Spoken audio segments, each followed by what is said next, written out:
So, paracetamol for acute lower back pain.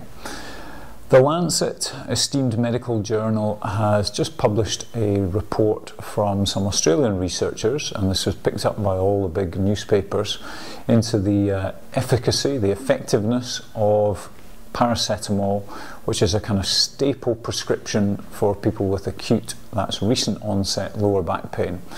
The results from the trial were that paracetamol was not any more effective than the placebo in helping people with lower back pain, so in reducing their pain levels.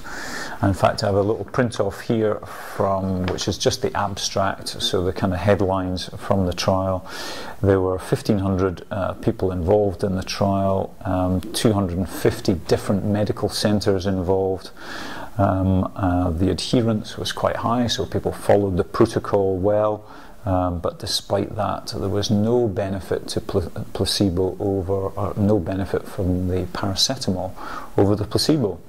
Now, and what was really intriguing is that, and this is for a nerd like me who's interested in placebo effects, that in fact as many people had adverse effects from the placebo as had from the paracetamol.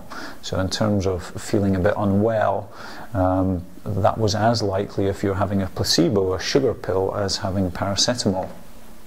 Now, the backdrop to this is that recently I conducted a literature review of the clinical, what's called a meta-review, so looked at all the reviews of clinical guidelines for the management of lower back pain. And internationally and nationally, all the guidelines for the management of lower back pain include paracetamol.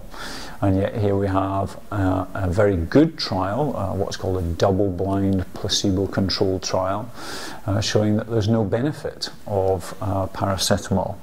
So I'm just checking, oh yeah, sorry, a little bit of mic interference there.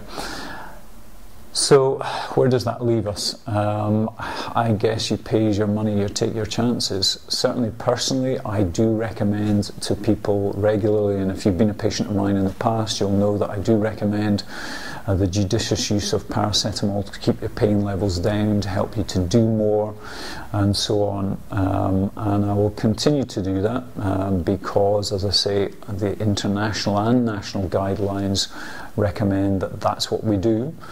I'll certainly keep an eye on the research to see if any of these guidelines are going to change, but guidelines don't tend to change. Well, they certainly don't change overnight. The bodies who convene to draw up these guidelines really only sort of review guidelines roughly every 5 to 10 years, so it will be quite some time, I think, before we see any shift in the guidelines. Meantime, the advice apart from that related to paracetamol would always be, if you have short-term lower back pain, it's use it or lose it, but don't abuse it. So always try and keep on the move, but avoid things that obviously make it more painful.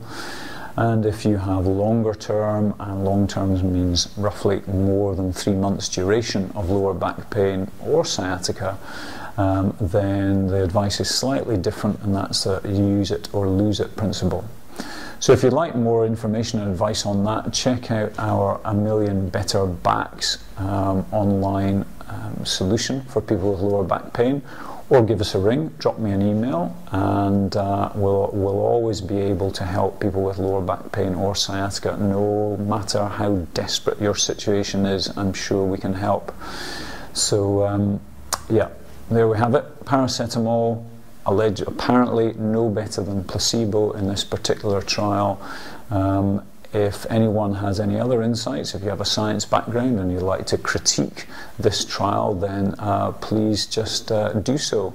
I'd be really interested to hear what you think. But as far as I can tell, at my level of scientific knowledge, this is a really good quality trial, and we should certainly heed the results and continue to listen to what the research says. So, thanks for listening, and we'll look forward to helping you get a better back.